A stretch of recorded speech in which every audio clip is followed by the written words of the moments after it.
আছো? আশা করছি সবাই খুব ভালো আছো। তো আবারও আমার কিচেনে তোমাদেরকে সবাইকে স্বাগত। তো আজকে আমি বাড়িতে বানাচ্ছি মাটন।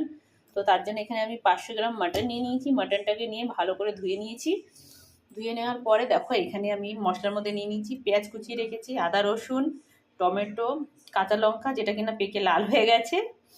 আর এখানে নিয়েছি আমি আলু, আর নিয়ে নিয়েছি পেঁপে। পেঁপে দিয়েই ফার্স্ট টাইম আমি মাটন করবো, বাট আমার হাজব্যান্ড অনেক দিন ধরে বলছিল একটুখানি পেঁপে দিয়ে করো, পেঁপে দিয়ে করো। তার জন্য আজকে ফার্স্ট টাইম আমি পেঁপে দিয়ে ট্রাই করছি।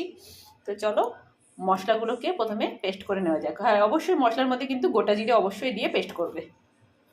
তো কড়াইতে আমি তেল দিয়ে দিয়েছি, সর্ষের তেল দিয়ে রান্না করছি। তোমরা অবশ্যই মাংস টাংস যখনই করবে সর্ষের তেলে রান্না করবে, তাহলে কিন্তু স্বাদটা খুবই ভালো হয়।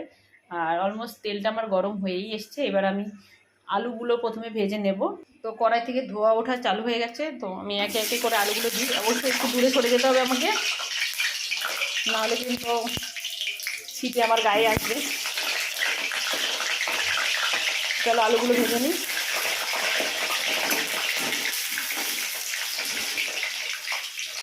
তো মাংসটা প্রথমে আমি এখন মাখিয়ে নিই, ম্যারিনেট করে নিই। তো তার জন্য আমি দিয়ে দিলাম এখানে কুচুয়ে রাখা পেঁয়াজগুলো, আর দিয়ে দেবো স্বাদ মতো লবণ,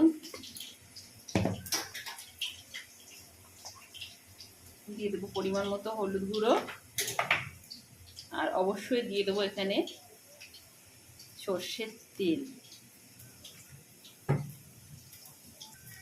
আর একটু কালারের জন্য আমি এখানে কাশ্মীরি লঙ্কার গুঁড়ো দিয়ে দিয়েছি। এটা জাস্ট কালারের জন্য, এতে কোনো ঝাল ঝাল হয় না। আর পেস্ট করা রাখা মশলাগুলো আমি এর মধ্যে দিয়ে দেবো।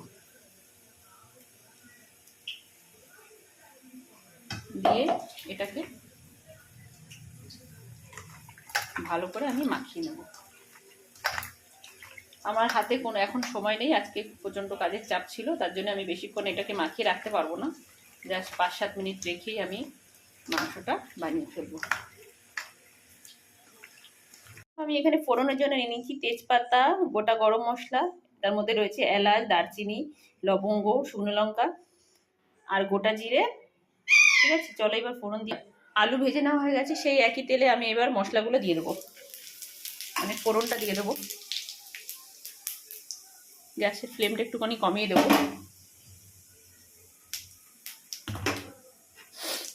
এবার আমি মাটনটা কড়াইয়ের মধ্যে দিয়ে দেবো।